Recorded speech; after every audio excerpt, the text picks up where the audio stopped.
നിയമസഭാ തെരഞ്ഞെടുപ്പിന് മുന്നോടിയായി ബിജെപിയുടെ മിഷൻ 2026 പദ്ധതി പ്രഖ്യാപിച്ച് കേന്ദ്ര ആഭ്യന്തരമന്ത്രി അമിത്ഷാ.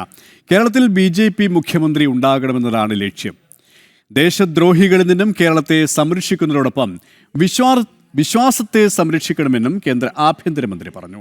സംസ്ഥാനത്തെ ബിജെപി ജനപ്രതിനിധികൾ പങ്കെടുത്ത ജനപ്രതിനിധി സമ്മേളനം അമിത്ഷാ ഉദ്ഘാടനം ചെയ്തു.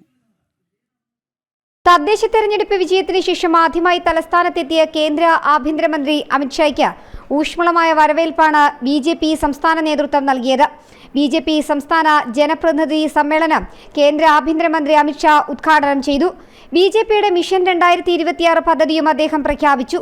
തിരുവനന്തപുരം കോർപ്പറേഷൻ ഭരണം ബിജെപി പിടിച്ചതിനു ശേഷം ഇതാദ്യമായാണ് അമിത്ഷാ കേരളത്തിലെത്തുന്നത്.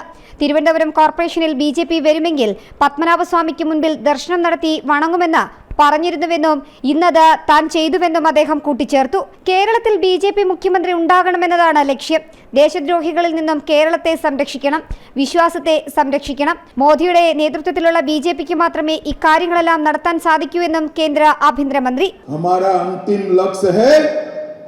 कमल निशान की केरल में सरकार बनाना, भाजपा का मुख्यमंत्री 2047 ഭാരതത്തെ വികസിത ഭാരതമാക്കി മാറ്റും. വികസിത കേരളത്തിലൂടെ അത് സാധ്യമാകുമെന്നും കേന്ദ്ര ആഭ്യന്തരമന്ത്രി കൂട്ടിച്ചേർത്തു. കേരളത്തിലെ വികസനം നിലവിൽ സ്തംഭനാവസ്ഥയിലാണ്. LDFും UDFും അഴിമതി അവസാനിപ്പിക്കുമെന്ന് പറയുന്നുവെങ്കിലും ഒന്നും ചെയ്യുന്നില്ലെന്നും വിമർശനം. വിശ്വാസം സംരക്ഷിക്കാൻ LDFനും UDFനും സാധിക്കില്ലെന്നും കേന്ദ്ര ആഭ്യന്തരമന്ത്രി കുറ്റപ്പെടുത്തി. केरल की जनता को अपील करने आया हूं, केरल के भविष्य का रास्ता चाहे विकास का हो, चाहे सुरक्षा का हो, चाहे आस्थाओं के संरक्षण का हो, वो रास्ता UDF LDF से नहीं जा सकता. അയ്യപ്പ വിഗ്രഹം സമ്മാനിച്ചാണ് ബിജെപി സംസ്ഥാന അധ്യക്ഷൻ രാജീവ് ചന്ദ്രശേഖർ അദ്ദേഹത്തെ സ്വീകരിച്ചത്. ഇനി പോരാട്ടം കോൺഗ്രസും ബിജെപിയും തമ്മിലെന്നും CPM ചിത്രത്തിലില്ലാത്ത തെരഞ്ഞെടുപ്പാണ് വരാൻ പോകുന്നതെന്നും ബിജെപി സംസ്ഥാന അധ്യക്ഷൻ പറഞ്ഞു. ഇനി വരാൻ പോകുന്ന അസംബ്ലി ഇലക്ഷനിൽ CPMന് ഒരു പങ്കുമില്ല, ഒരു റോളുമില്ല, ഒരു വോട്ടും കിട്ടില്ല, ഒരു മാൻഡേറ്റ് കിട്ടില്ല എന്ന് കൃത്യമായി ജനങ്ങൾ ഒരു സന്ദേശം തന്നിട്ടുണ്ട്. ഇത് CPM തോറ്റ ഇലക്ഷനാണ്.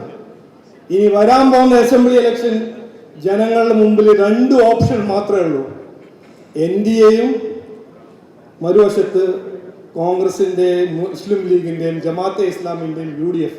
ബിജെപി സംസ്ഥാന നേതാക്കന്മാരും പ്രവർത്തകരും തദ്ദേശ തെരഞ്ഞെടുപ്പിൽ വിജയിച്ച 100 കണക്കിന് വരുന്ന ജനപ്രതിനിധികളും ജനപ്രതിനിധി സമ്മേളനത്തിൽ ഭാഗമായി. ജനം, തിരുവനന്തപുരം.